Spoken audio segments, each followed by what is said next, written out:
Like my shirt, Gene? You want to touch it? That's enough. Hey, real good impression there, you prick.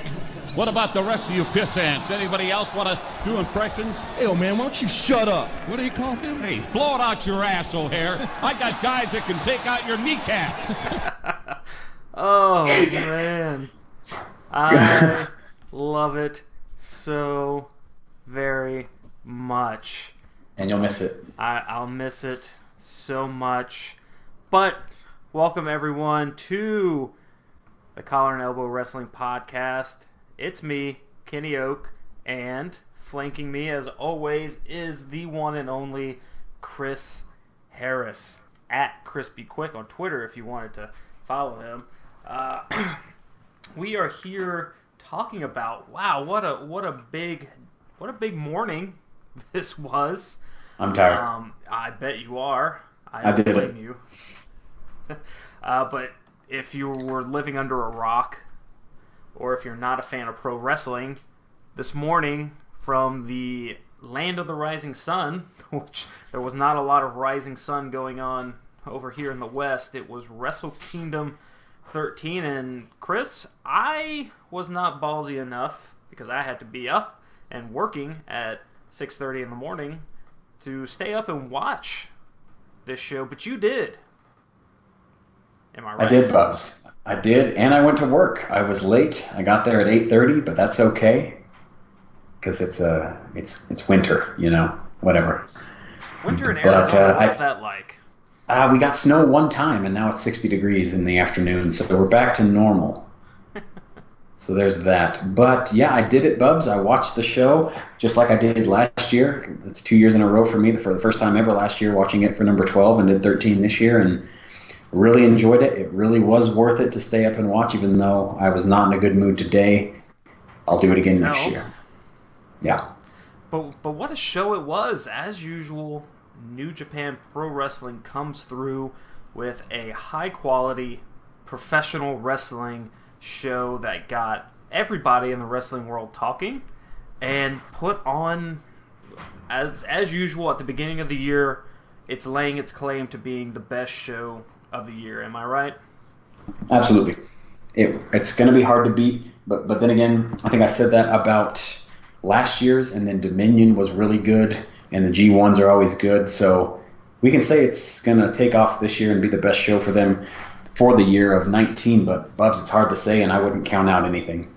Well, there's a lot to get into, and we are going to get into all of that, but first, as our opening audio alluded to, I want to get into a little bit of talk about the sad news that we got this week, which was the passing of the greatest interviewer, backstage interviewer, in-ring interviewer, just one of the greatest personalities in wrestling history, and that is the great Mean Gene Okerlund, Bubs.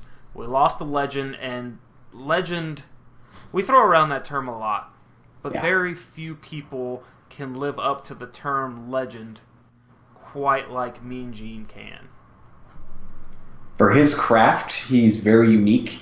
He's really, as far as like pure interviewers, because that's really all he did. I mean, he was just on commentary a handful of times, but it was really only for certain segments and angles. He was the guy in the ring with the microphone, or backstage with a microphone, really developing the storylines, especially when we're talking about the Hogan era. That's really where he was doing a lot of his best work, and of course he made his way to WCW a time or two, but really the best at that. There's no one you can even compare, I think, to that specific thing for pro wrestling. And there's been a plethora of interviewers and backstage interviewers, and WWE trots out someone new, it seems, weekly, that they try to catch a hold of, but no one's really found that same spark, that same magic that Mean Gene had, back when he was in it goes all the way back to the AWA days. He does. He's just been someone that, he's been a steady hand, he's quick on his feet, he's smart, he's funny, he's witty, yeah, he's got everything. So he was the complete package. And he's a good promo. He is. And he wasn't afraid to kind of make fun of himself. There was I remember a great segment. Of course, I didn't. It was before my time, but going back and watching it, where he was training with Hulk Hogan. I loved it. That was pretty good. Eating raw eggs and stuff out of a glass. Yeah. But he was the consummate professional, a true legend, and he absolutely will be missed. But luckily, though, he did pass away without any nonsense. It was of natural causes. So at the age of 76, thank God he's already been honored in the Hall of Fame and done all that. So that's a positive, but certainly missed. And they're going to honor him this week, obviously, in the WWE. So we'll look forward to that. But Bubs, what we are here to talk about today, and let's just jump straight into it. As you can see from the screen, we are discussing Wrestle Kingdom 13. And what a show it was, Bubs. From start to finish, there wasn't a bad match on the entire card. Every match was good to great. Even the matches that weren't great were still good. I mean, everything was at least 2.5 stars plus. Everything was watchable, and it went by really quick. And I woke up at 12:45. 5 hours. 5 hours of content, which WWE puts out almost every pay-per-view is about 5 hours, and it's hard. 3/4 of that's unwatchable. Right. But it happened. It went by very fast. A couple times just looking down at my clock, I didn't realize that another hour had gone by. And there was a lot of matches, 7 titles, 8 matches on the total main card, 9 throughout the entire card to include the pre-show. So it was big, and there's a lot of people that competed, but it was nice. It flowed nice, and some of it was rushed. That's the only issue that I'm going to get into. Yeah. But outside of that, very excited. So many big names, and there were a lot of big names that they tried to fit on this card. A lot of the matches, all of them were good, and a lot of them were just a few minutes from being great. Like, if they were just given 5 more minutes, it would have been great, but you just don't have that much time. Right. There's people in the audience that you have to keep entertained, and there's television companies that you have to appease, and there's just so much that goes into putting together a card like this, especially your biggest card of the year, which happens to be right at the start of the year. And they pulled it off. I don't think it was as good as previous iterations of Wrestle Kingdom, but you're going to have that. It's not going to be the best every year. It did sell about 4,000 more tickets than last year's, so that's a good sign. And last year was an improvement from 11, if I'm not mistaken, as well. So they're on the rise. I mean, that's expected as well. We're expecting New Japan to keep getting huge, and eventually the Tokyo Dome isn't going to be able to hold Wrestle Kingdom. That's a goal I hope that they have, is to make it to go to capacity. Regardless of how they structure seating, you're going to run out of seats eventually, and that'd be a cool thing for them to encounter. Exactly, and could we see one day Wrestle Kingdom become a traveling show, almost like WrestleMania is? Maybe. They're going to have to go to an outside site. Well, yeah. But will we see them in other countries? Will we see a Wrestle Kingdom here in the States? New Japan's doing some shows in the UK this year. Yeah. So there's a lot of exciting things happening for New Japan and its global expansion. And we're going to get into a lot of this expansion talk a little bit later as we run through the card. But how about we go ahead and jump right into the card, so that way we can get our thoughts out on it and be able to discuss what happens from here. Absolutely, Bubs. And they started off right with the most anticipated in-ring match, I think, as far as technical skill goes, with your boy. Ooh, the number one contender match for the number one contender gauntlet match for the never open weight 3-man tag team. Not that one. What a God! That was hard. I didn't catch that. There's a lot of people that were in that one.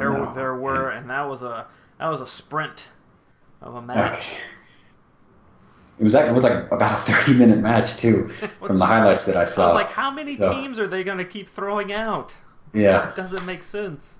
They ran out of it though. When we got to the main card though, you got your and my boy Will Ospreay. He's been my boy. I've been talking him up, and you were like, no, he's he's too flippy. I don't know. Because he has been. He has been. You're right. Two years ago, he was too flippy. But the potential was always there, and he's starting to realize that potential. Yes, and he came out first to lead off Wrestle Kingdom. That's a lot of faith, I think, in somebody from the UK, right? Not a Japanese wrestler, to come out and put on a great show as they expected with Ibushi.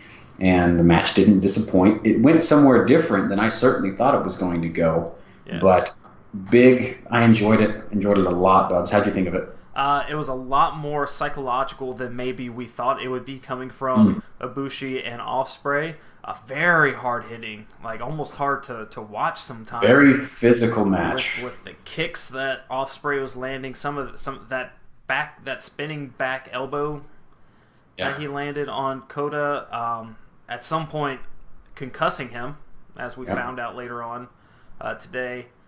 But it was I don't know if it was the right match to lead off the show, because I think it might have been too good to start off the show, because that is a hard match to follow.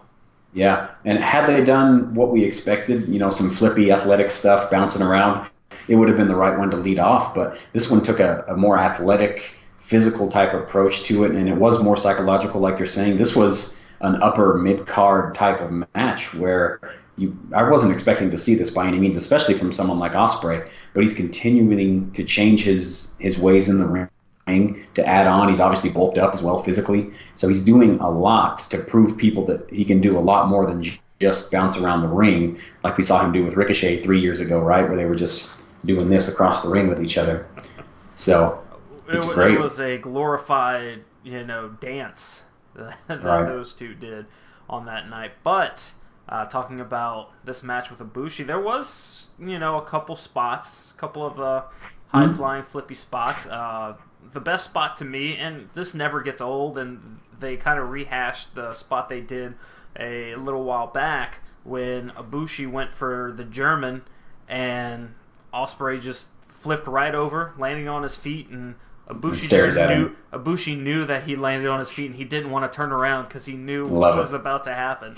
So that was a really cool spot to see. But yes, just the evolution of Will Ospreay into he's coming into his own. He's still so young, and he's got a lot of time, but not too long into the future we're going to be seeing him at the top of the card holding a more significant title than the Never Openweight Championship, which it's the first title change of the night of so many. But yeah, just a really solid match between two people that Ibushi's always been a really great worker, and Ospreay's becoming one of the best go-to kind of guys in the business. Yeah, and it really was. Looking at the rest of the card that they had, there's a whole lot of stuff on here that you can say was pretty good, but this really was the one to lead off because you got two fan favorites out there. The crowd's going to love it. They're going to do entertaining stuff regardless, and then the finish, you weren't expecting that back elbow to actually concuss, and it may have actually knocked him out right before the finishing move to go home, but really loved it, Bubs. Very entertaining, but very different from what I expected, which is good. I like to be surprised in a way like that because I had in my mind the idea of going to be a bunch of flips around the ring and moonsaults everywhere and all kinds of stuff, and it wasn't the case. And I saw some of it, enough to keep me interested, but like it as a lead-off, really entertaining. Yes, and I don't know. A lot of people were talking about how Ibushi being taken out on a stretcher was a work be able to kind of show, put over, I guess, the physicality of the match and put over Will Ospreay as a, this tough character.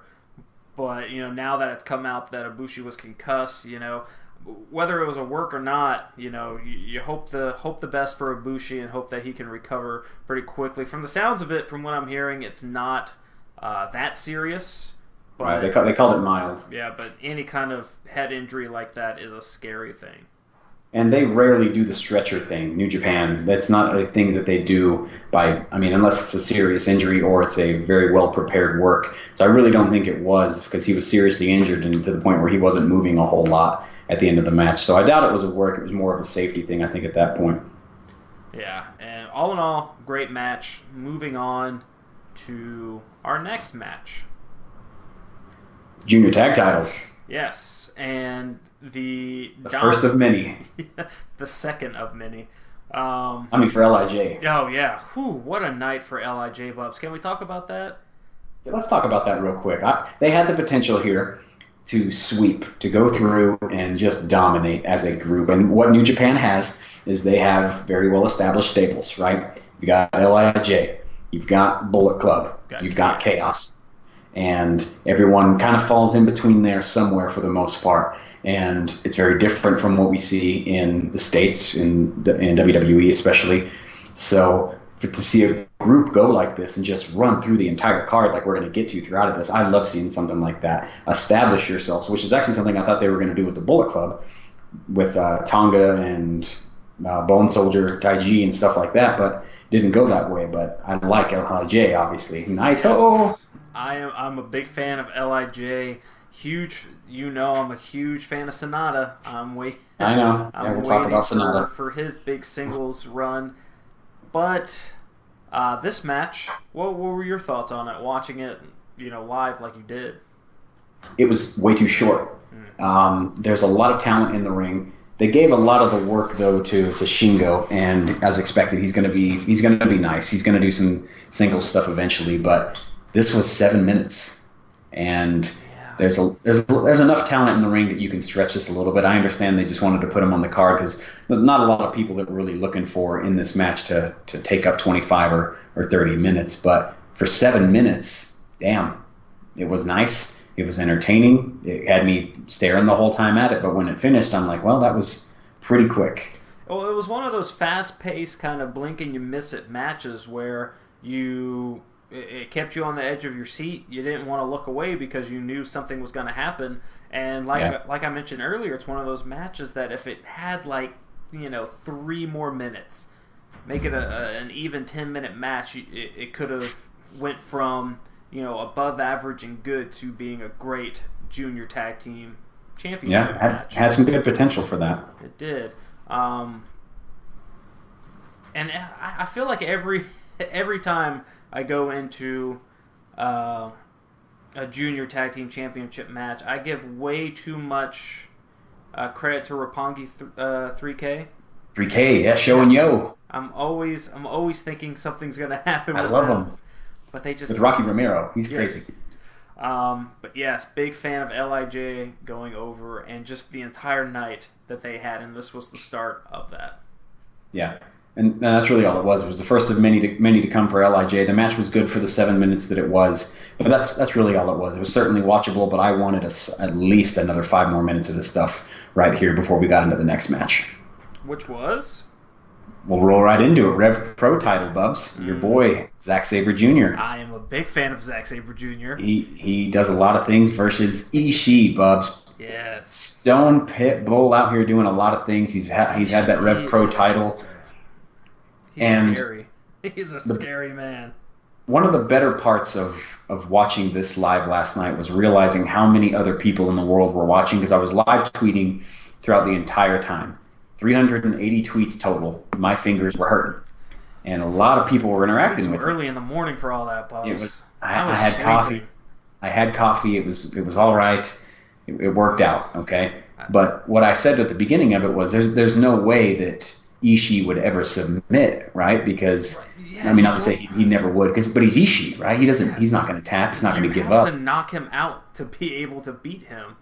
Right. So the bit of a surprise in this match was the ending, was that he actually gave up due to submission to Zack Sabre Jr., who's easily, I think, established himself now as the best technical submission guy in the world. Yes. There's not anybody else you're going to throw at me that really could withstand much of an argument. He is maybe a British Bret Hart. Sure, I like that. What he hasn't done yet, unlike Ospreay, is he hasn't added to his style much. Zack Sabre's been pretty much the same for the little bit of mainstream time that he's had. And he's in a good position, though. He's in Suzuki-gun. He's got Taka Michinoku right there next to him. That's great. That's great stuff, right? Taka love was Taka. a great heel promo that got some good heat of from the course. crowd, Bubs. Oh, love it. That was really good stuff. And the match, again, pretty short. It was stiff, though. A lot of hard shots, just like any Ishii match is going to be. But the beauty of this match was the story that was told during the match. Zack Sabre Jr. is one of the best technical submission wrestlers in the entire world, if not the best. Mm-hmm. And that might not be arguable.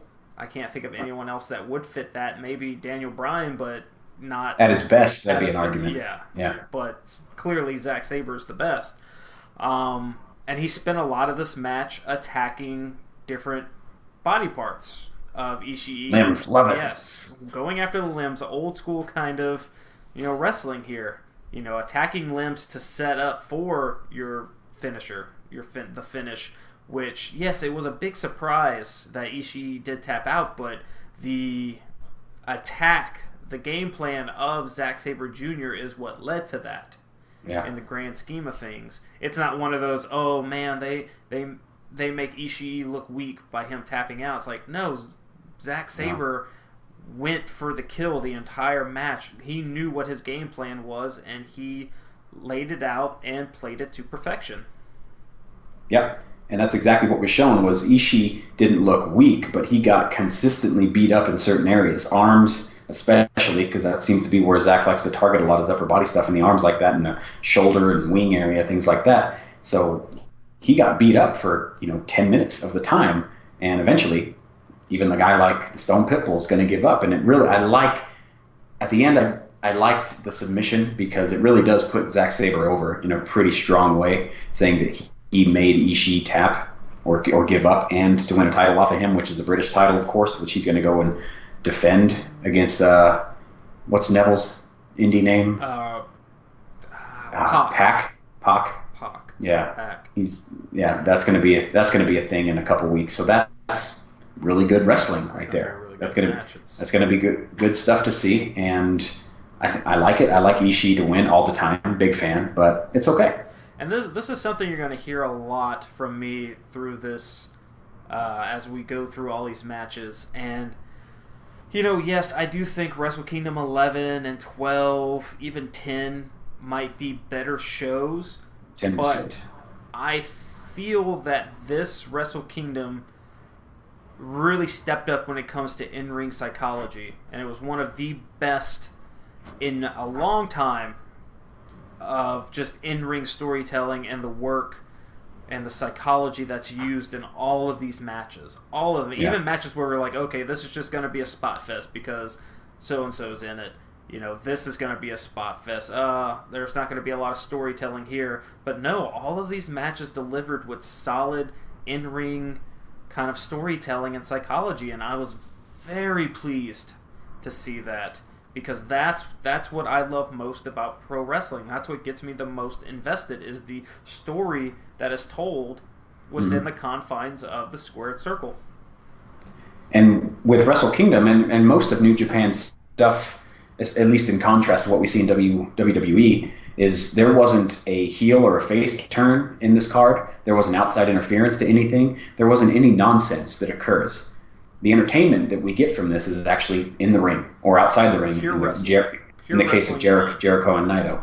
So this is where they make their money, and damn, is the money good when they do it right. So this is why I think both of you and I are fans of New Japan, is because it's vastly different from the TV that we see on SmackDown and Raw, because there's a lot of deep storytelling that Raw and SmackDown try to do. A lot of it's not in the ring, though. No. It's through promo, it's through interview, it's through things like that. Very over the top and soap opera exaggerated. Yeah. You're right. That's the perfect term to use. And to me, I'm most invested when the story is told inside of the ring. Have the wrestlers telling the story, and the announcers kind of putting all the pieces together for us. Right. To me, is what makes it more enjoyable. And this match became just a bigger part of the build to the entire card. If we look at the card as a collective, this was match 3, and this was title change number 3, which was the theme of the entire card. I had a series of tweets going that said theme continued, title change, insert name of the guy who won, because we were on our way at this point, and I picked up on it really early on. So Zack Sabre does win Rev Pro. He's taking it back to the UK, going to do some things over there, and obviously he'll probably defend it in New Japan as well. But really enjoyed it, Bubs. And then we got into some more, I don't want to call it more important because I like the junior tags, but the heavyweight tag titles. It's definitely a... You're right, more important is not maybe the right terminology, but you're always going to look at the actual heavyweight title with more reverence than you do maybe the junior titles. Yeah, and it's not out of disrespect. It's not out of the one that we like one versus the other, but honestly, there's a lot more recognizable names when it comes to the heavyweight side versus the junior side, and especially here, I mean, Evil and Sonata are becoming one of the better tag teams in New Japan's ever. The way that they consistently are winning tournaments, they're winning titles, they're winning here, Bubs. I mean, last year we marked a lot about Sonata. The year before that, we talked a lot about Evil. So they are growing. I just want Sonata to get his singles push, and the tell me the crowd doesn't want Sonata, Bubs. They do want that, big and I think chant all of of the us night were Sonata chants going throughout the match. Yeah. But you have 3 top-level tag teams. Established tag teams, yes. I don't like how the Young Bucks were inserted into this match at all. But they were. Okay, nothing. They're former champs, so they've earned it. Yeah, so I'm not going to argue that fact. But I would have probably have rather seen the champs defend against LIJ's Evil and Sonata. Sure. But having the Young Bucks in there does give the bookers, does give Gato an out to take the titles off of Bullet Club here. Right. I like the match because big fan of Tama Tonga. Said it for years, right? That's been my thing. And now he's going to be good guy Tama for this year, although it's going to be a heel character throughout 2019, obviously. But 3 established tag teams, you add in the Bucks because sure, maybe they have earned it, that's okay. But they add the athleticism part that's kind of missing because they're the flippy ones. Sonata can do that. Not really his game. He can do everything. So you get a little extra entertainment value if you add them into a match like this because you've got the brawler in Evil. He's going to hit you big. You've got Sonata who can do everything. You've got the Gorillas of Destiny who can just beat you up, right? Loa and Tonga are one of the most legitimate tag teams in the entire wrestling world. Yes. Period. So they did add an entertainment value. That's really it. This is when I was thinking of my predictions and talking with a lot of people on Twitter 2 days before. I was certain that Bullet Club is winning here because you want to establish Bullet Club going forward. New Bullet Club, that is, of course, with Tama and Jay White leading that. So what does it look like? And do they win? Do they take a loss here? Do they take a pin? That makes them look weak. I don't know. We had a lot of talk. But again, the Bucks were there for things like that. So this was a match, Bubs, that was really entertaining to watch because 1, I'm a mark for Sonata. 2, I'm a mark for Evil. 3, I'm a mark for Tama Tonga. So it hurt going through all of this, but I really liked it. The Bucks showed us some spots. It was pretty good wrestling, but it was short. It was, and I don't know if it's because some of the later matches went on long, or I don't know. They were booked for 40 minutes each at the end. I don't know. Yeah, and this was another one of those matches. If you give it just 5 more minutes, it turns into something great. I love how during the match, Kevin Kelly says, "Do they even deserve this?" Talking about the Young Bucks being in the match, and I thought that was great. I'm a big fan of the English broadcasting for New Don Japan. Callis? Yes, Don Callis and Kevin Kelly are great. I love Kevin them. Kelly fucked up so much last night, Bubs. Yeah, but He did. He always brings some That's enjoyment to me. But yeah, this was a good match. I mean, yeah, it was short, but it was still a good match. Like I said, every match on here was 2.5 or higher. Everything was good. And this was a bit of a show-out match for Sonata. He worked most of the match. This was the coming out party for Sonata. Sonata versus everyone else. Yes. And it was very entertaining. It was very short, but at the end of it, LIJ, once again, they do get the win here. Their run of dominance on the show. Exactly. So now we're 4 of 4 for title changes. And I liked it. I did want a couple more minutes out of it, but it was a farewell match to the Bucks. They're out now. We'll talk about them after we get done with Wrestle Kingdom talk about their future. But enjoyable match. Give it some more time, though, Bubs. Now, let's talk about the disappointing match in the card. You mentioned all the matches were good, 2.5 or above. Yes. We're going to talk about the U.S. title. U.S. Championship between Cody and Juice Robinson. Right.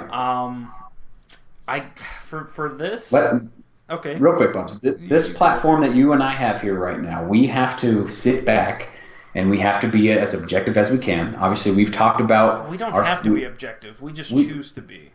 Other people are subjective for us. I think that we have an obligation at times to be objective and look through a lens. So we obviously mark about Sonata. We mark about the guys that we look at and like and dislike.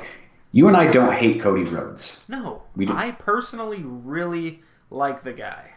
Right. However, we're going to say some things here that are pretty factual, I think, and they have some pretty good weight held against them because he's shown enough now. His resume is deep enough after leaving WWE that we can say he's not a good in-ring wrestler.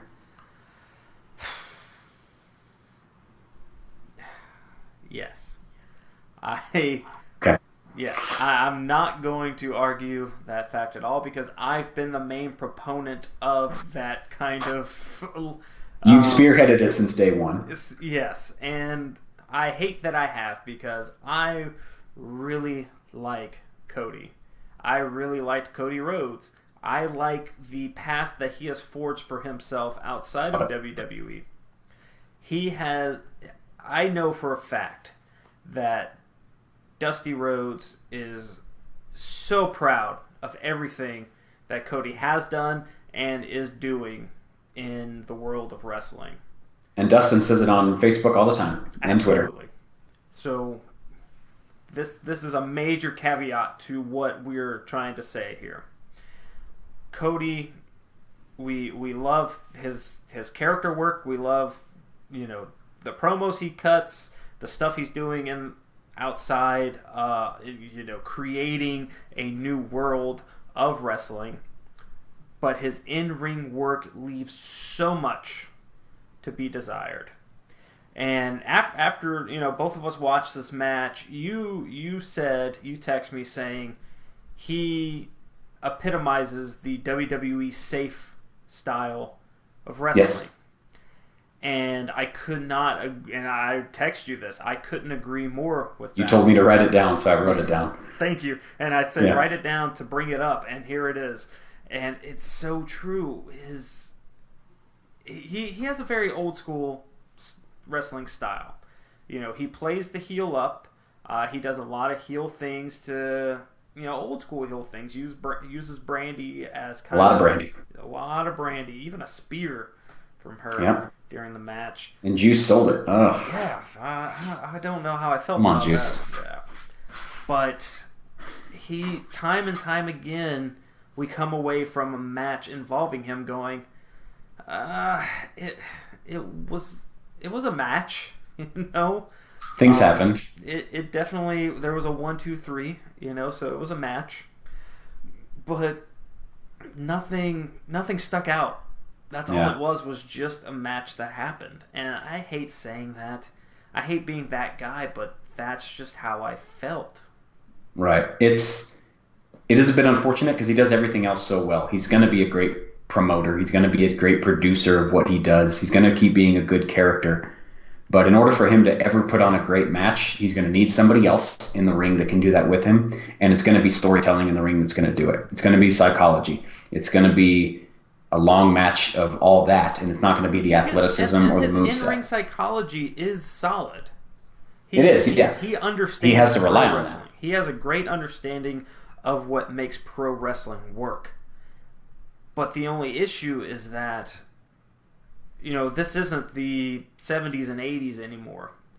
What works in the ring now is vastly different than what worked in the ring in the 80s. Hogan slamming Andre is not going to work in 2019. Right. So there needs to be something that changes with his in-ring style if he wants to be known as a great in-ring performer. He doesn't need to. His legacy is going to be set regardless of what. Right. He doesn't need to add on to what we're saying. He's going to be fine. But if he's going to continue to be put in positions like this U.S. title, we're going to expect a little more, and we're going to want a little more. And if it's not there, we're going to go, ugh, damn, that U.S. title match wasn't good. Which has been the story of the U.S. title's life, which is my next point I was going to get to. Which is? The U.S. title hasn't been booked very well at all for a year and a half. I don't know. I thought... at first you did. Yes. Because Omega to White. That was nice. Omega to White. Omega defending it in the co-main event last year against Chris Jericho. And then him dropping it to White. It was like, okay, this U.S. title's got some credence to it. This is going to be good. But, I put Cody Rhodes in the same vein in ring as Dean Ambrose. People, I know that face you're making. People adore Dean Ambrose, but he cannot put on a good match to save his life with anybody. He can't put on a good match with AJ Styles or Seth Rollins. It's like, what are you doing with yourself? We put all the blame on WrestleMania in his match at WrestleMania with Brock Lesnar on Brock. Now, Brock's just being Brock. He didn't want to do, anything. But then Brock puts on classics with AJ Styles. Brock can put on a classic with AJ Styles, and he put on a classic with Daniel Bryan. And Cody is kind of in that same kind of line where it's you get he always can get you excited for his upcoming match, but then you have the match and you're like, okay, that was definitely something. Yeah. Like we talked about All In and the significance of the NWA championship match that he had, and with Aldis, and I didn't think the match was that good. The ending, him winning, it was a great moment. It created a great moment, but the lead up to that moment left a lot to be desired. Right. With this match, Juice Robinson winning back the U.S. title, great moment because Juice Robinson is a hell of a performer, a hell of a worker, and he deserves it. But the lead up to it left a lot to be desired. I think Juice will have an opportunity going forward now that we're out of the Cody Rhodes situation to where he can go ahead and kind of reestablish what the U.S. title was meant to be, and that was hopefully to be on par with what the IC title is supposed to do as well. So he's going to get another chance. He's the first two-time U.S. champion for the IWGP U.S. title, so it's good for him. He is a good worker. They're giving him opportunities, so there's some faith in there, but the match here was no good. It was sluggish. I didn't like it. It was very slow at times.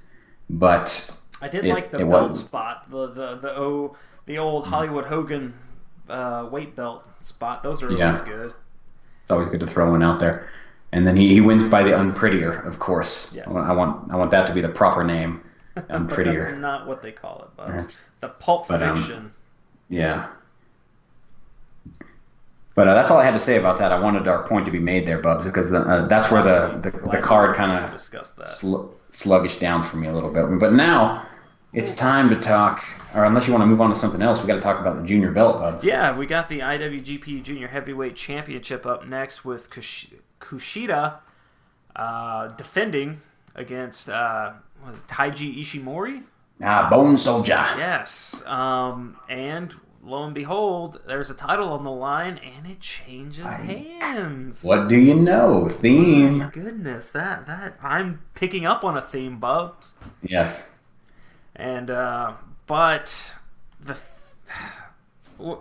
this was another one of those matches where it just didn't have enough time for me to sink my teeth into. The theme continues again. Not enough time for the probably 10 or 11 or whatever minutes that they worked. It was really nice wrestling. But this is the one, these two, especially Kushida. Kushida has proven himself the last probably, 5, 6 years. He's a multi-time junior champion. That he kind of runs that division when he chooses to run it, and he puts on all kinds of stellar performances. Now we're putting Taiji in that position, who has all of his work is great. He can fly, he can do technical stuff, he can hit you in the mouth. The Bone Soldier is kind of the all-around dude, and they're kind of passing that torch. So let's see something significant here. Let's do a 25-minute match if we have to, because it's all going to be entertaining, and they can sure as hell go that long. So this is the one that really upsets me the most about time, is this match right here, because I loved it. Yeah, and I guess the issue here is that I guess where do I start? Kushida, there's rumors about him kind of in talks with WWE, and this is his kind of going away thing. But as you said, Ishimori, he kind of epitomizes this junior heavyweight division. Like you said, he could do everything. Yep. He can be physical if he needs to. He can fly around if he needs to. He is what the junior heavyweight kind of division and the championship is all about.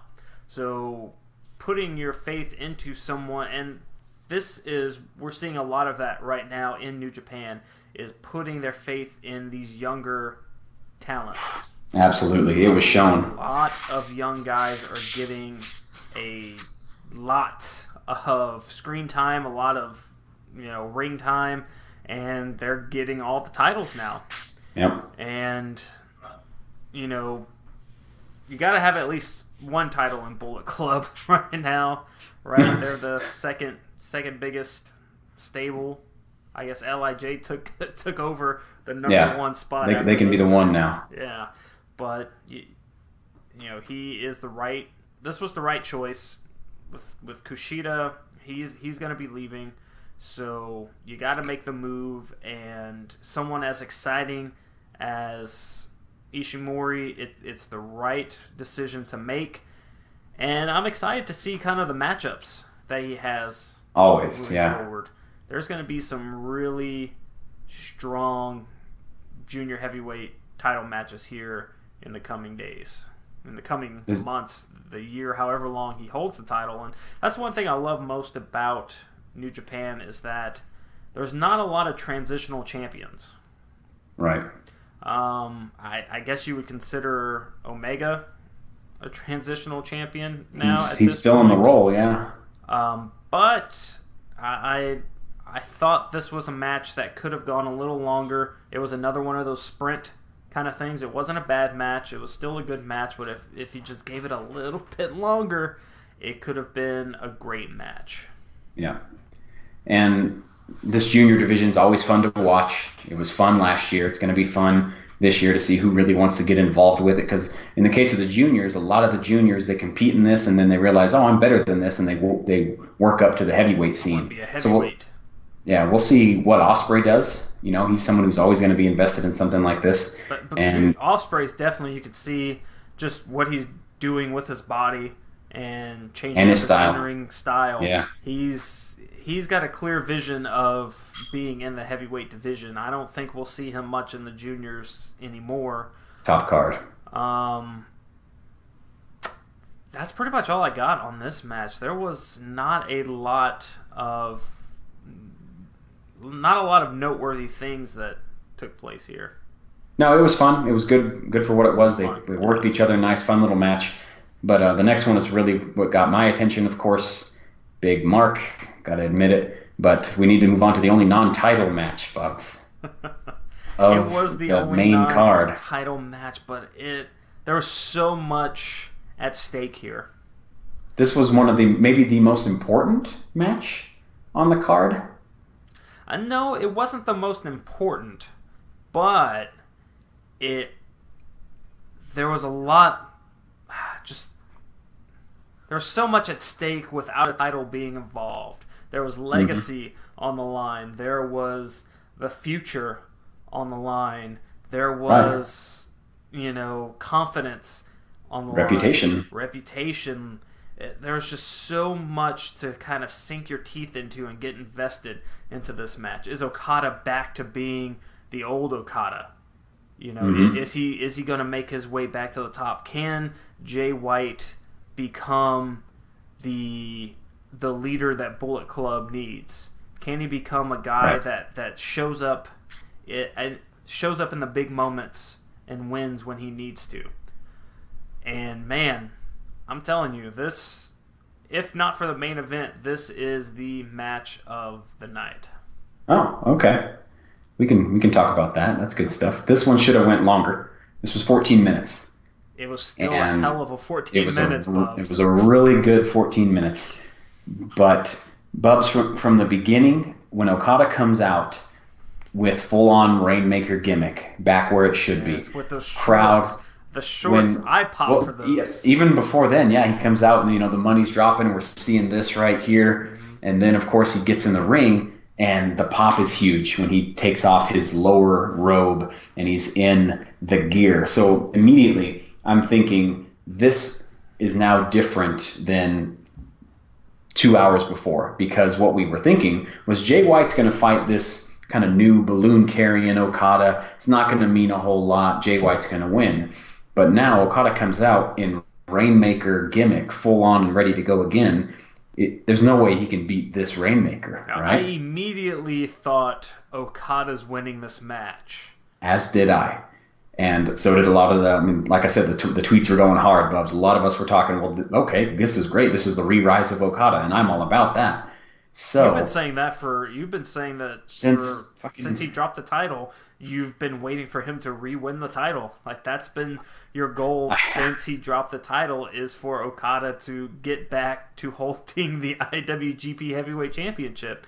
And as soon as he came out in that and showed off his ring gear, I was like, well, there it is. In about 3 months, he's going to be the champ. Exactly, and I got to throw a shout out right now to a guy that I was interacting a lot with, Wilford Watches Podcast on Twitter. He was talking about this. We had the same exact idea, basically, of this now being the ground of where Okada he's really found the bottom. He lost to Jay White in the gimmick of Rainmaker. He's going to restart himself. He's going to go on, have a great year, regain the title. And we also think the same thing about Naito. So big shout out to you right there, my man. We'll talk about that more on Twitter.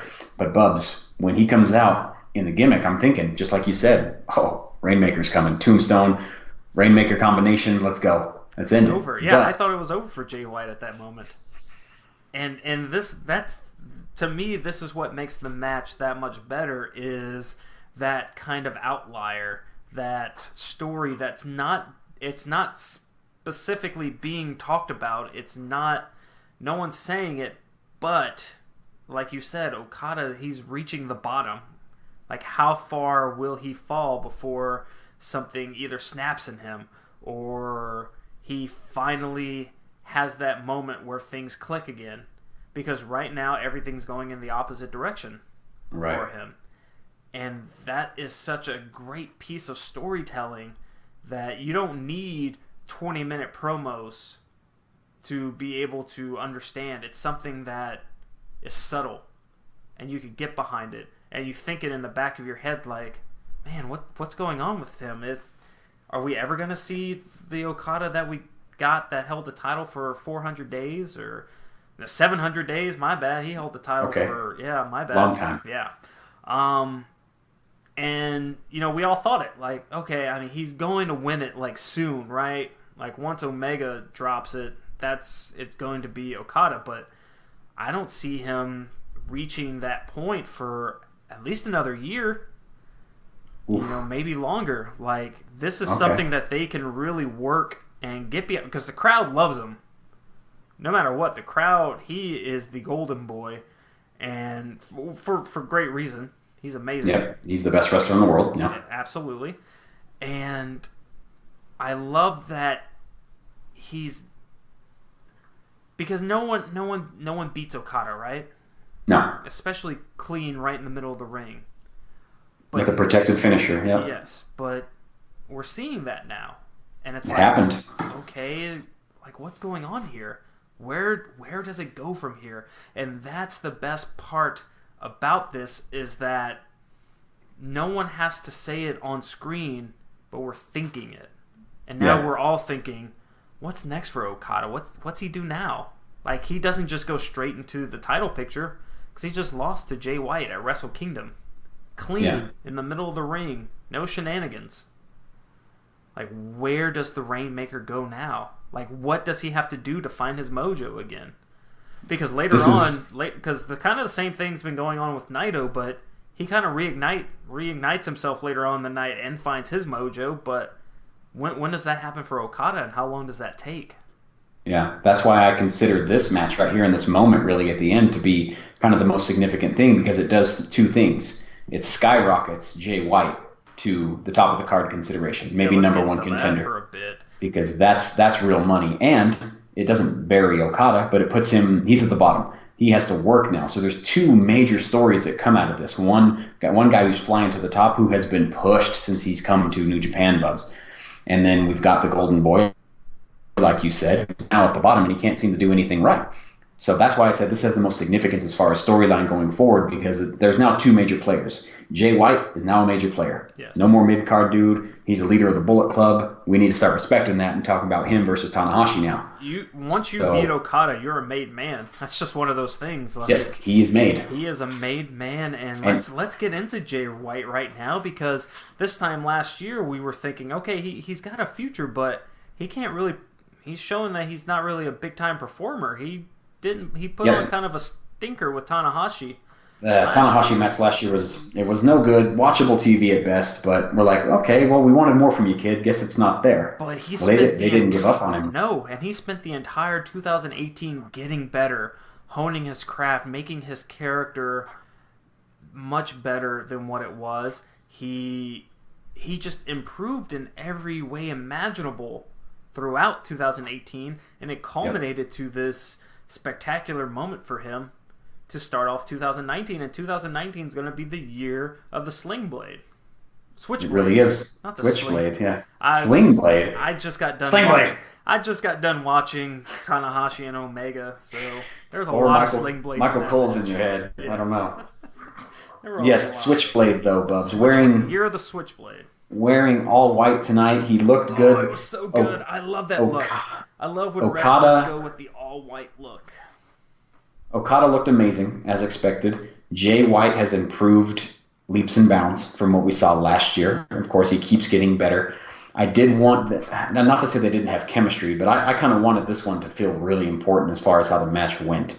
But Jay White simply doesn't have that much ring work yet. He hasn't been in a whole lot of stuff. He's been around for, a year and a half or so. His debut match was last year at Wrestle Kingdom. So, I mean, he's only going to get better, but I really liked the moment more than anything at the end with one protected finisher and you're out. And it's impressive thing. They really want Jay White to be the next Gaijin superstar. As he should be. There's no one else. And with Omega, looks like he's out the door. You need someone to kind of take over that kind of spot. And I know you've got Ospreay there waiting in the wings. He's going to be a top guy. But Jay White he seems like he's the guy right now when it comes to Gaijins. Yeah, and this year is going to be even I'd say more, I don't want to say more important, but if he can do what he did in 18 and do it in 19, he doesn't necessarily have to win the G1 because I think that's reserved for Naito. But I think that this is going to be a huge year for him. We're going to see him in the title picture. He could even win it, Bubs. There's nothing to say that Tanahashi can't drop the thing quickly because he's really not built for a full-on year of holding that title. So a lot of stuff with him. God, that would be a real quick turnaround if he wins the title this year, Bubs. I know, but I mean, if you're pushing a guy to the limit, you're going to tell me he beats Okada clean and we're not pushing him? I think we're pushing him. He's clearly getting pushed, but that's quite the leap to make, and it's not unprecedented. AJ Styles came in and won the title almost immediately when he got to New Japan. So that's not something that's unprecedented. Now, he had a much bigger name when he came to New Japan, but they're kind of in the same mold. You know, the Bullet Club always seems to find themselves in the top of the card, and I mean, with him being the new leader, you know, it makes perfect sense. So they're always going to be strong. Yeah, I know. I don't think it happens this early on, but like you said, it wouldn't be all that surprising. No, and if they did, it'd be just like, well, I could see that considering the last year and a half he's had. Sure, that's fine. Even if he happened to do it in complete heel fashion, it just establishes him more. And if Omega really does leave, they have to find another way for their expansion outside of Japan, which includes the Gaijin. You have to have it. Yes. It's going to be a thing. If you want to have your Western expansion, you have to have a face for it. And, you know, the American audience, they have a hard time getting behind foreign athletes. So having someone like Jay White be the face of your Western expansion, which we all kind of thought Omega was going to be, it makes a lot of sense that would be kind of the direction that they're going in. I'm out of conversation for Jay White, Bubs. We have talked him up enough. He's over. We just put him over. Let's move on to my match of the night, if you don't mind. Okay, you're going with the IWGP Intercontinental Championship as your match of the night. I am, simply because they protect Chris Jericho by putting him in no DQ matches. That's how you still get every one of his matches. They've got to do that. And they always announce it like an hour before the match. Like, oh, this is a no DQ all of a sudden. They get in a fight backstage, and now it's no DQ. Okay. So, big fan of Naito, right? You and I both put we bet the house last year at Wrestle Kingdom on him. We lost. We lost hard. I will be doing it next year, as will my man Wilfred. We're dropping that dime. Naito gets it next year again. Him versus Okada. I have to call it early. I think he should be the champion. I think he should be champion now. I do too. Get it. But this match, Jericho can still do amazing things. He's such a great heel character. He can do good spots. The DDT on the table is going to be your spot of the night. He spiked him. Jericho took a pile driver. The kendo stick makes an appearance. So just the utter chaos that occurred, just similar to last year with Jericho versus Omega, that was a brutal thing to watch. So a little lesser degree here, Intercontinental title on the line, a title change. We get Destino. You know, it just made me really happy to see. So I really liked watching it because Jericho is a heel.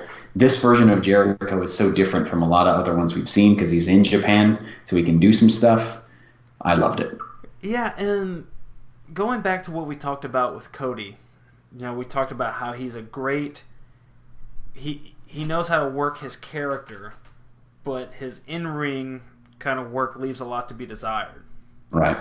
Chris Jericho is great with his character as well, creating a character, building upon the character, making you feel whatever emotion he wants you to feel about him and his character, and then he goes out and produces it in the ring.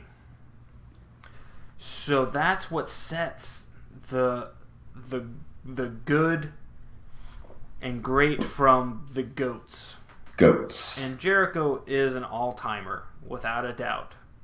In my opinion, he will go down as one of the best pro wrestlers of all time. Sports entertainers, if you will, of all time. And this is just another one of those kind of matches that proves that point because, you know, yes, he's being protected in New Japan with all of these no DQ matches. And he really didn't wrestle all that much. He did not. Like 5 fucking times. Yeah, he got the Brock Lesnar treatment in New Japan, but he delivered. He always goes in and just gives it his all, and it's so damn entertaining.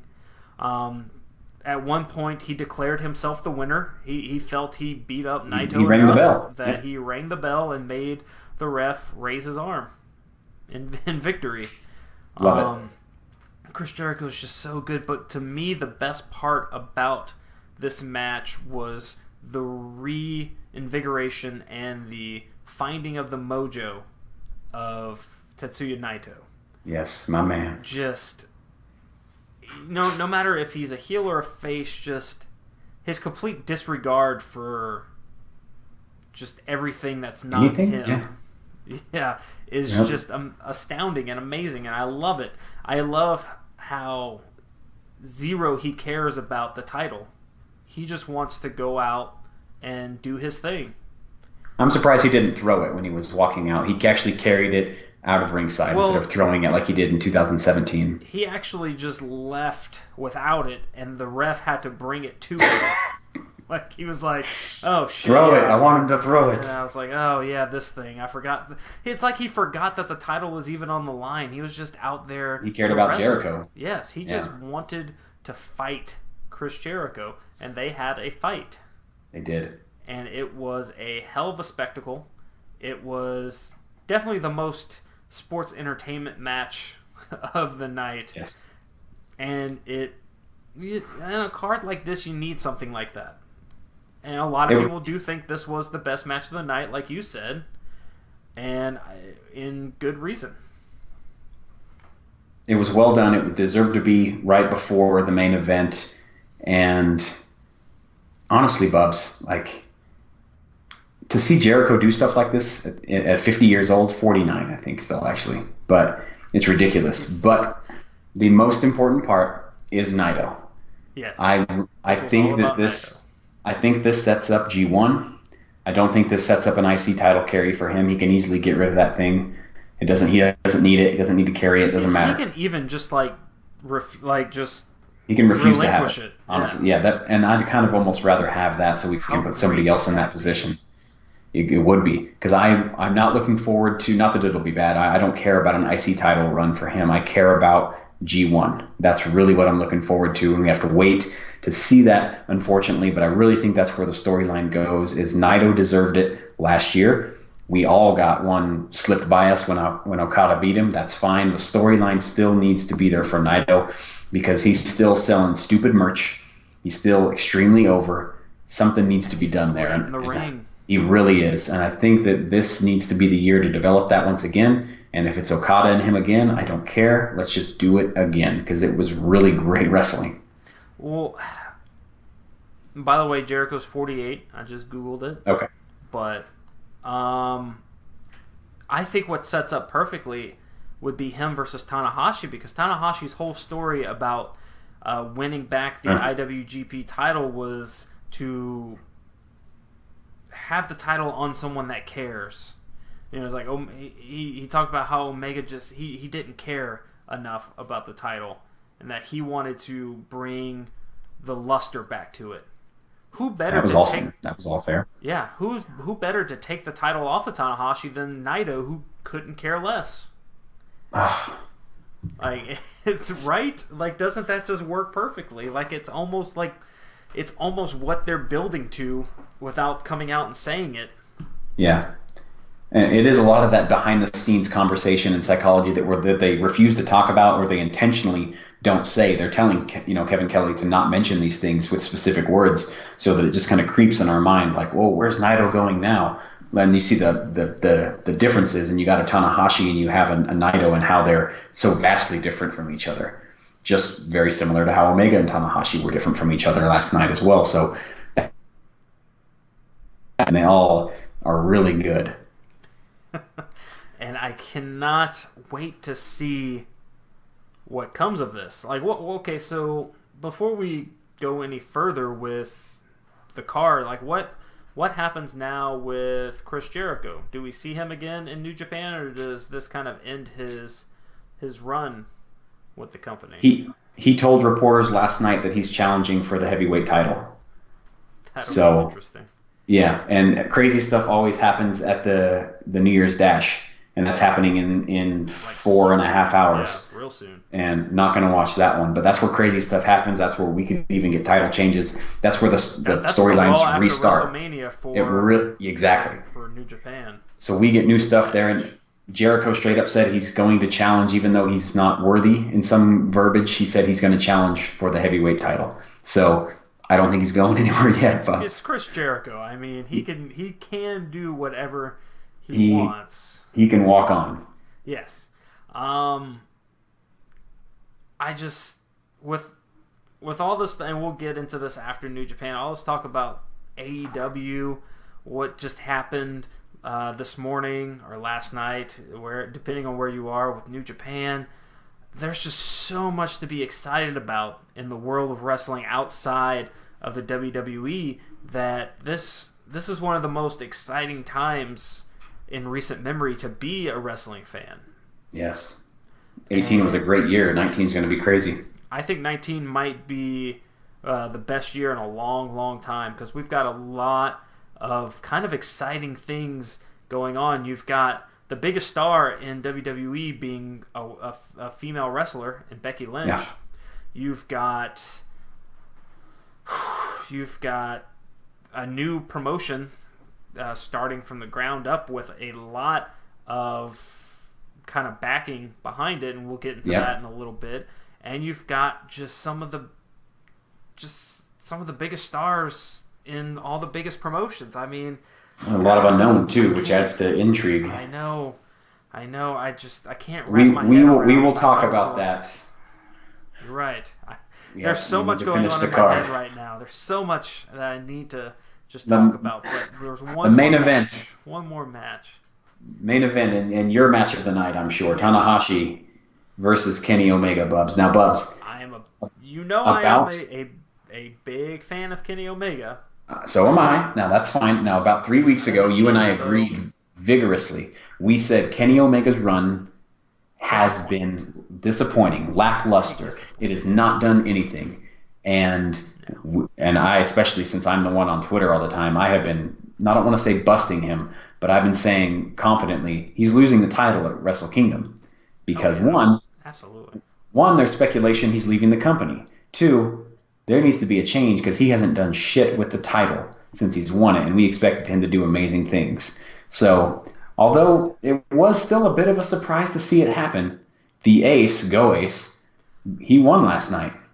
Yes. And I like the match. I love the match. Okay. You like it, I love it, and which is kind of how I felt about the previous match. I liked it. I didn't love it, but I liked it.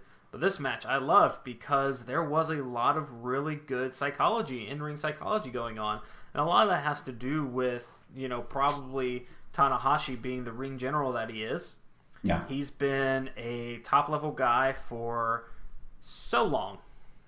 He single-handedly brought New Japan out of the ashes by just being the ace, the true ace.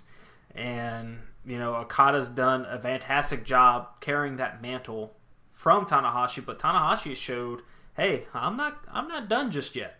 Yep. Regardless of injury. Yes. And he just continues to perform at a high level. He shouldn't be doing a table spot.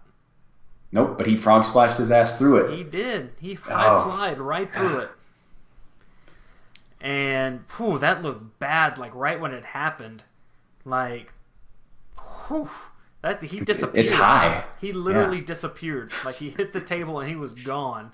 From this, they had to show the replay just to see where he went. He fell into the abyss, but it was from start to finish was a great match. A lot of really good in-ring psychology going on with Okada attacking the back and the shoulders of Tanahashi, and Tanahashi going after the legs of Omega, because you can't hit One Wing Angel if you can't, use your legs, because it takes a lot of leg power to get you up there.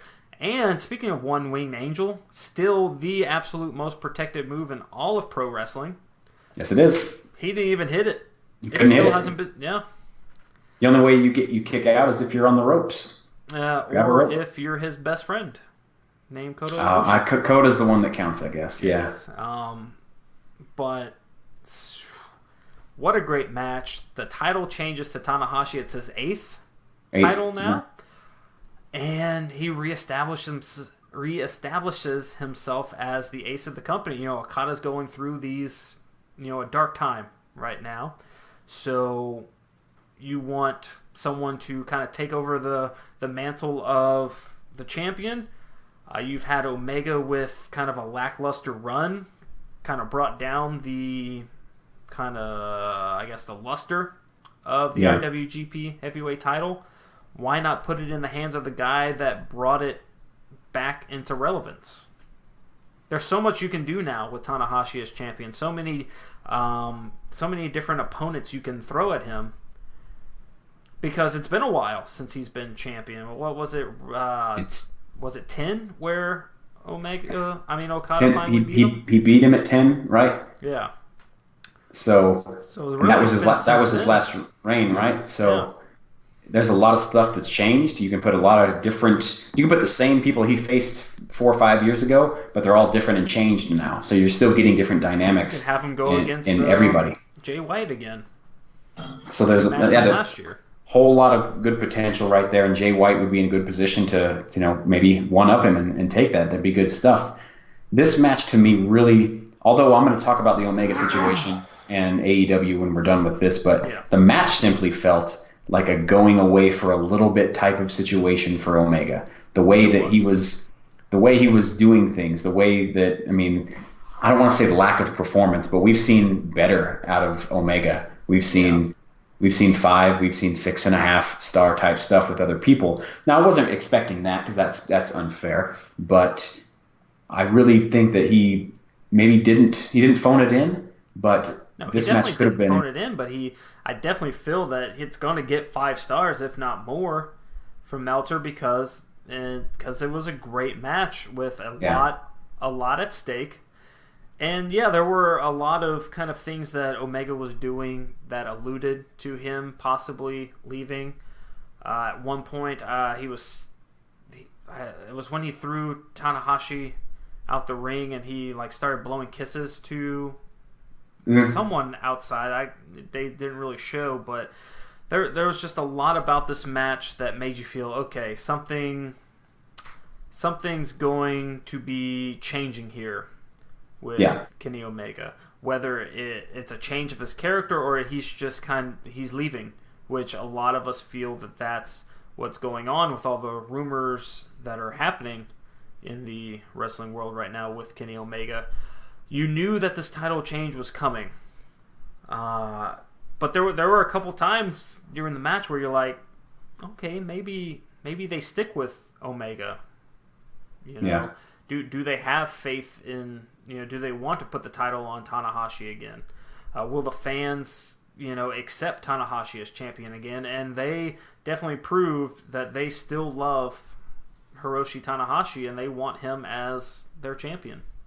Oh, exactly. And when he took a frog splash from Omega, and he took that late in the match, and then he kicks out at one, immediately stands up. And when I saw that, I'm thinking this is why him and John Cena are so similar, because one, they're both heavily protected, right, and rightfully so, but they're so overpowering where you got to do a whole lot to beat them. And even at his now advanced age, Tanahashi with some injury, he can still one up the best bout machine in the world. And that kick out at one for some reason just got me. I'm like, oh, that's nice to see, because it wasn't too long. Loved it. The crowd it wasn't too long before the finish that actually comes and happens. So loved it. I called it. I wanted it. This is good for New Japan right now. This is best for business, and it's really good for Tanahashi, and I think it'll be good for Omega as well. So it's a good cap. We got to see some air guitar at the end, Bubs, and it really does cap off Wrestle Kingdom, which I'll say right now was worth waking up at 12:45 a.m. for. I'll do it again.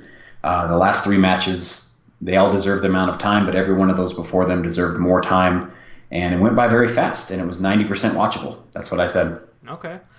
So all in all, with the entire show in retrospect now, in review, giving this a letter grade, what would you give Wrestle Kingdom 13? A. An A? Yep. Okay. What keeps it from being an A+? Cody Rhodes. Okay, so if you take that match out, you'd give it an A+? If the match was removed and it's only 7 matches on the main card, then yeah, it'd be an A+, because everything else was entertaining. Okay. And then plus, if you take that match out, you can give more time to some there we go. other matches that needed it. You're fixing the problem.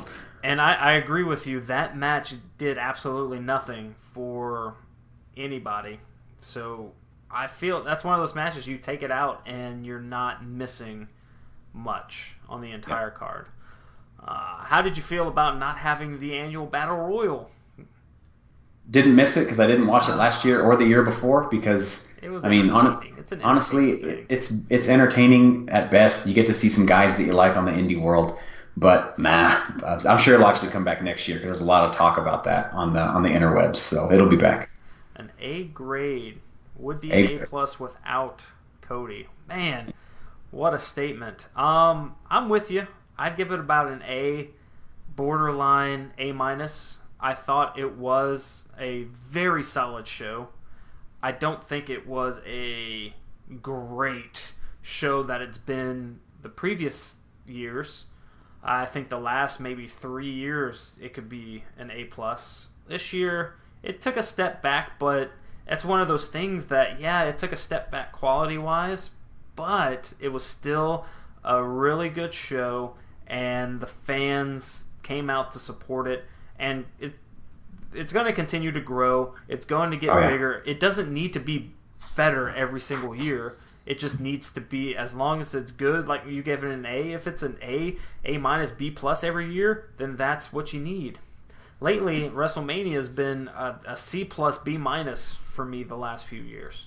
Not since WrestleMania 31 has there been a great WrestleMania. Yeah. And even that, I'd give it a B+. So. But they're still selling. They're still selling out stadiums. They're still going to keep doing it. So they're still doing well, as is Wrestle Kingdom. They're going to reach 40,000 next year. Yes, exactly. It's going to keep getting bigger. And, I'm very excited to see where the growth. I'm very excited to see the growth continue and where it's going to continue to grow. And shoot, G1, come to Dallas, baby! I can't wait for that to happen. It's going to be in my neck of the woods, and I'm pretty stoked about that. That'll be good stuff, Bubs. We're now going to change topics a little bit now for a little segment change here. We're going to talk specifically about All Elite because All Elite Wrestling. Hey. Because we have to talk about it. Now, Bubs, I'm going to make a point here, and I want you to tell me if I'm crazy or I'm not, or if I make a lot of sense. Our last show, you and I bashed All In. We said, what was it for? What did we get out of it? What the hell was it? Well, I'm about to tell you now really what it was. All In. This always gets thrown in our faces when we make bold statements like that. Big declarative statements, we always get just crap. But this is where I'm trying to be objective because I don't hate anybody. I don't love anybody. What All In was a pilot episode of a TV show. Because what they did, before they decided to do All In, they probably went to a whole lot of investors, maybe like Tony Khan, and they said, hey, we're going to do a show.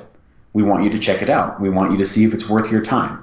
So what they did is they put on All In with their own money, their own people, their own booking, right? And it was a success. They did sell pay-per-views. They did sell out the arena. It was good for that of what it was, right? Now what Tony Khan sees is he's like, you guys did that with no money, no staff, no anything, no support. Well, you did your own promotion. You did your own marketing. You did everything on your own. That's crazy. Now, what if you had money to support you? So what they did was they created a pilot episode of a TV show. The network, if you will, watched All In, and they said, damn, that's pretty good. I wonder what they could do with some real financial backing and a complete staff with all the support that they need for marketing and everything else. Tony Khan, being the network executive of this, as I'm making this comparison to a TV show. Billionaire that happens to own a sports franchise. That sounds familiar.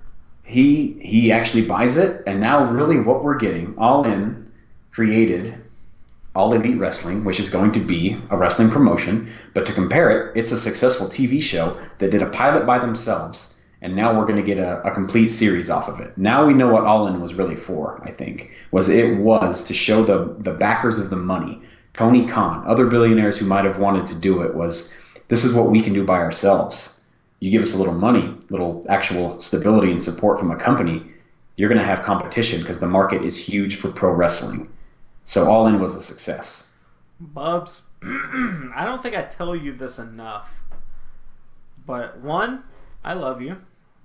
I tell you that all the time. No, you tell me that one. But two, you are a genius, because that made absolute total sense. And don't think that wasn't lost on me as soon as all of this big news started to come out about All Elite Wrestling. Okay. Because as soon as it came out, a lot of us, you and me mostly, would read the comments and hear everyone talking about, oh, this is going to be bigger than WWE, or this is going to be competition, and we said, that's dumb. And I said, the one thing I always said was, let me see a TV deal, and then we'll start talking. I said that, and as soon as I said that, the thing about Tony Khan comes out, that he's all in on this, and he wants to back this company by doing an initial investment of $100 million, is what the reports have come out and said. And then that's when it clicked in my head, like, hey, maybe this could actually be something. Right. And then reports started coming out that TBS and TNT had interest, and he knows people within those, within the network, within Turner Broadcasting, and that this could be a possibility. Yeah. And then that's when it started to become real to me. Because before, when they announced AEW, it didn't feel kind of real. I didn't get anything out of it. I thought, okay, this is just going to be yet another... All In number 2. Yes. Yet another indie promotion where people can, wrestlers can go and make good money to wrestle in a couple shows a year maybe, and then that'll be that. But now what we're kind of seeing is a framework being developed of a potential pro wrestling television product. Yeah. Will it be competition to WWE? I still say no as of right now. That I don't think that's a real possibility as of right now. Now, maybe in 5 years, then we can start talking about that. But as of right now, no. But I do think it could be a great alternative for pro wrestling fans. Much like we used to say, everyone wanted TNA Impact to be a disruptor, to be competition for WWE, but it was never going to be competition for WWE because they always wanted to be WWE light. They always wanted everything to be just like the WWE. I don't think anyone in AEW wants that. No. What we're hearing from Cody, the Bucks, everyone involved in AEW, and seeing some of the names that are getting involved in it, this is going to be a pro wrestling, not a dream, but it's going to be a pro wrestling fan show. Yeah, this will be significantly different than WWE TV.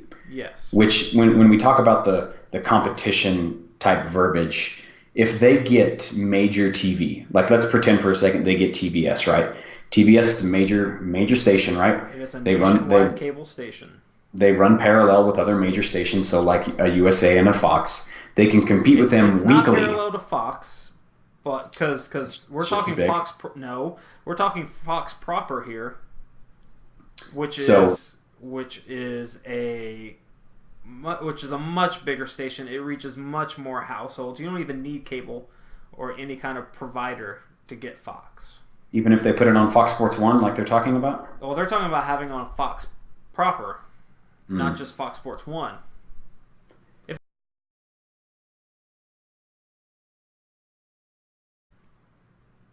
It's not going to take them 5 years to see some direct competition. We're going to go back to the TV number ratings type of thing if they get major TV, which is really where the competition starts. Right. If they can start beating them in weekly TV consistently, I think the change happens quick not, I don't want to say, within months or something like that, but it's going to be a drastic change. They're never going to be WWE. WWE is not going to stop. The ball's been rolling. The money's there. But I think WWE will start to change things up. They would have to, which is great for business. Absolutely. They're never going to catch them. But once they start taking numbers away from their USA watches, or if they decide to do direct competition on the same time slot, that's big money in a couple of years, and it's good competition. We're talking extremely hypothetically right now because there's no one on that roster of AEW right now that we'd be like, yeah, I'd watch them over a Rollins or a Reigns or something like that. But it is the alternative system that is very different. It's not going to be the Monday Night Wars Part 2. No, not at all. But it could be a healthy alternative or even a healthy competition for WWE and kind of a benchmark for where pro wrestling is. Maybe can we see pro wrestling become kind of a mainstream thing like it was in the late 90s? Yeah. Will we see WWE start to kind of get nervous and feel the necessity to make the changes that are needed to spruce up their product? Because clearly right now, we've talked about this for years, the product is just not where we as fans want it. So I want this to succeed because I want pro wrestling to become what it once was, which was week in and week out we were given the best possible product. Nowadays, the kind of TV where you had to tune in, right? Because now I can't remember the last time where I went, okay, I have to watch Raw or I have to watch SmackDown this week. No, I record it every week and then I watch it throughout the week, or I only watch certain segments. What they're doing here with AEW is pretty interesting because it's going to have that indie feel, right? So what I'm really curious about is how are they going to succeed with talent share? Because I think that's really where they make a lot of their bang for their buck is, are they going to work with Ring of Honor? Are they going to work with New Japan, of course, maybe even Impact, So when it comes to these contracts, how are they going to be, I guess, configured? Can they work with other brands? Can they do swaps and things like that? Because they're not going to have a huge roster. I mean, Impact has their talent, Ring of Honor has their talent, New Japan and WWE. There's not a whole lot of free agents out there that you can be like, yeah, come over here.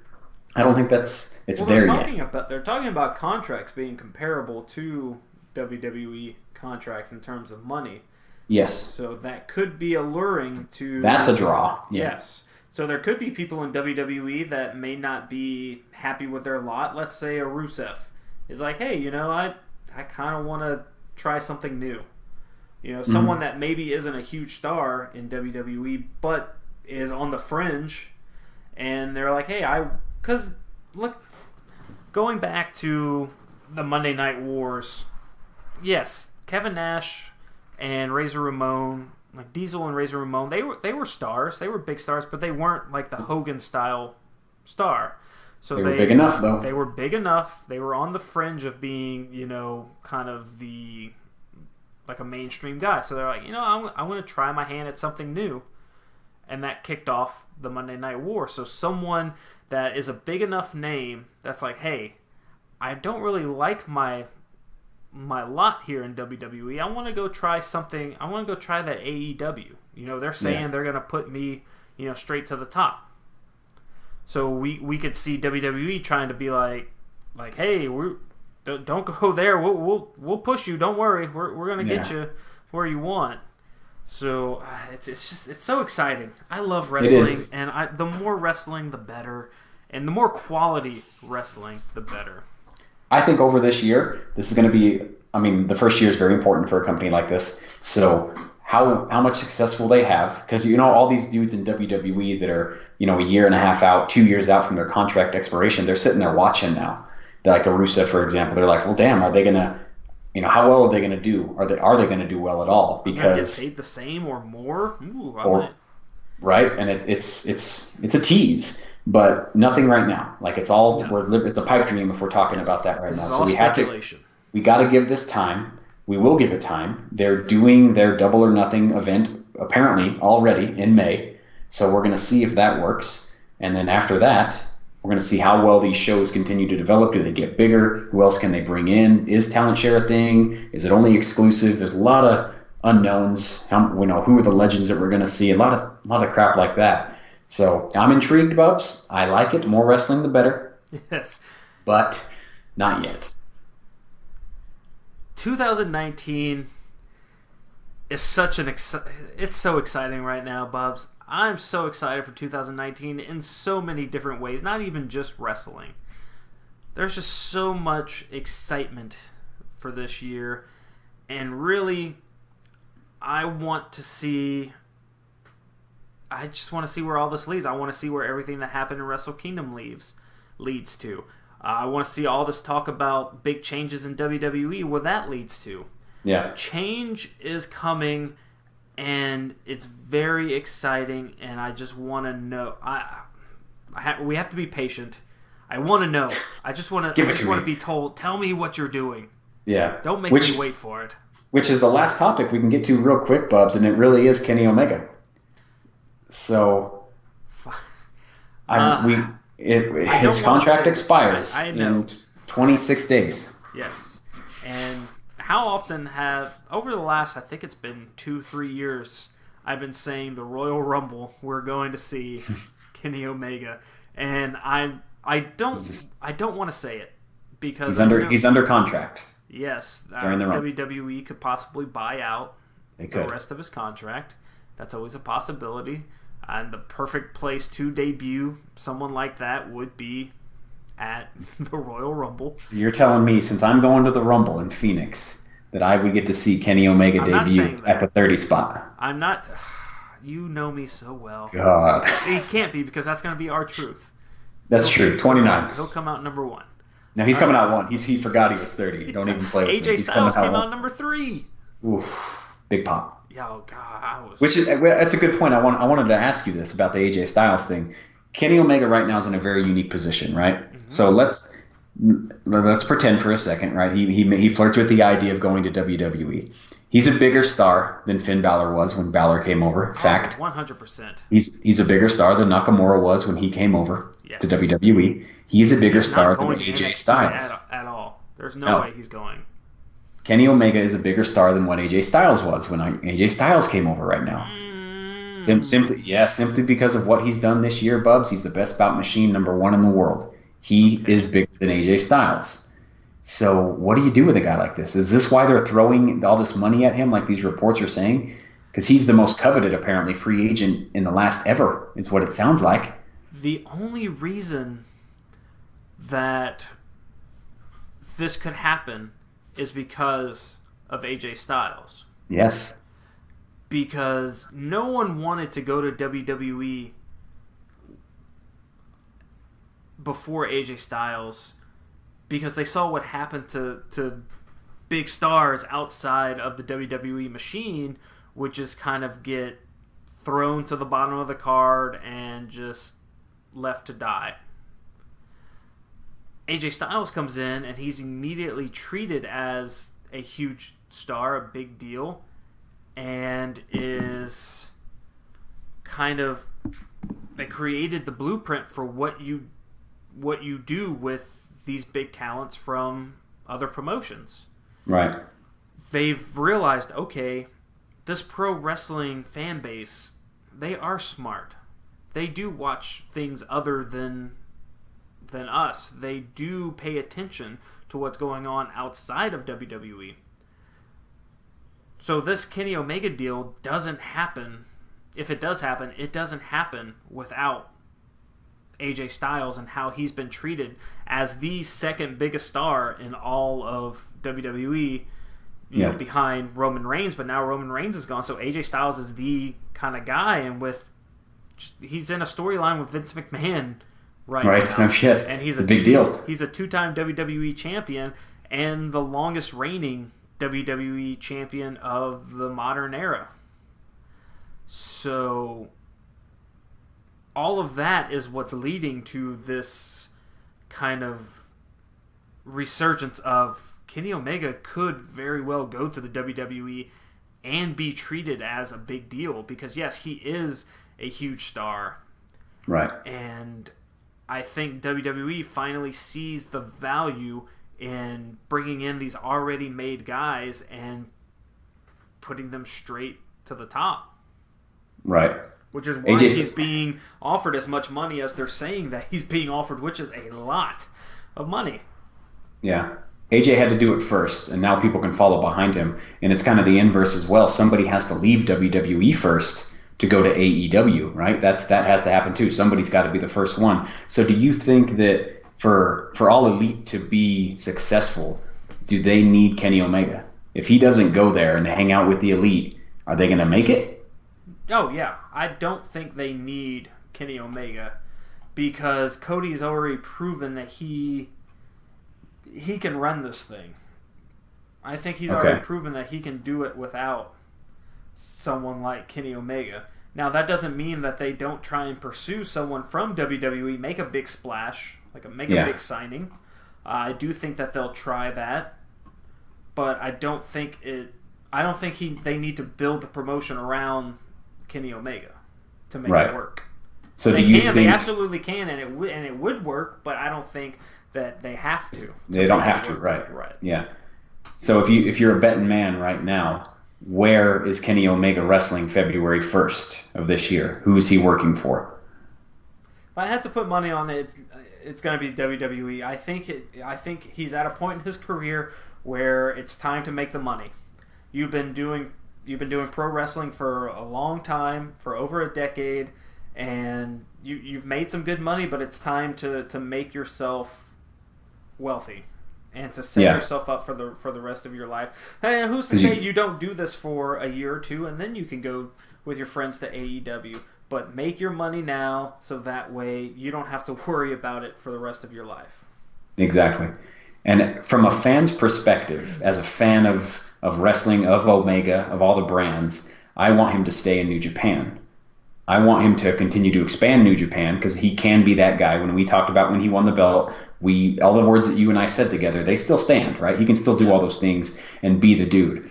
I think that makes the most sense as a fan. But as I sit here and as we do this, as we talk about wrestling from this objective side, it'll be one of the bigger deals in all of wrestling history, just like AJ Styles was. If he goes and appears at the Rumble or he makes a random appearance at a Raw and does a debut that's huge, it's going to be huge because he's now at that level. So from his perspective, go make your money. Go get your $3.5 million for your 2 years. Go take that money, then go help out All Elite. That's great business, and it's just something that he should do. But as a fan, and I actually think that if I'm a betting man as well, I'm saying he stays in New Japan. Oh, okay, that's a bold statement because I feel like all the signs are pointing to him leaving. They are. They really are. Everything says that he's going to go take the money, which he should. Not one of us can sit here and say he shouldn't go. Just imagine you're sitting there, Bubs, in Phoenix at the Royal Rumble, and you're counting down 3, 2, 1, and then just the Omega sign, just pops up on the screen. The baseball field shakes, Bubs. It does. The crowd goes wild. Bananas. Absolutely nuts. And whether that's the best thing for his career or not, it would be an absolutely huge moment. No matter when that happens, it's a huge moment. And I can't wait to kind of talk about that some more next time we get together. But I think we had a pretty good discussion here. That was good talk. Talking about Wrestle Kingdom 13, which took place earlier today, talking about All Elite Wrestling, which right now it's in its infancy, but the potential is there for big things to happen with that. And we want to know what you have to say and what you think about Wrestle Kingdom 13. What was your grade? Chris gave it an A. I give it an A-. It was a great show, top to bottom. Everything was good. What do you think about All Elite Wrestling? What do you think about it now with the announcement? What do you think about the future? There's so much to talk about, and we want to talk about it with you. You can join in the conversation with us on Twitter. We have all of our Twitter handles here on the screen, at CAE Wrestling, at Kenny Oak Sports. That's me, Kenny Oak. and at Crispy Quick. That's that guy with a beautiful Nature Boy Ric Flair t-shirt. Go ahead. And Kurt Angle. And Kurt Angle, Colt Cabana. Colt Cabana. Guns back there. That's right. Yeah. Find us on iTunes, Stitcher Radio, Google Play, all your favorite podcast. Bubs, I'm struggling. I have a baby. This is what happens when you have a newborn baby. Okay. Like us, share us, subscribe to us, all of that. Leave us a review. Please just help us grow this brand. Help us grow pro wrestling in general. We can't do this alone. We can only do this together, and together we can make wrestling great again. See you guys.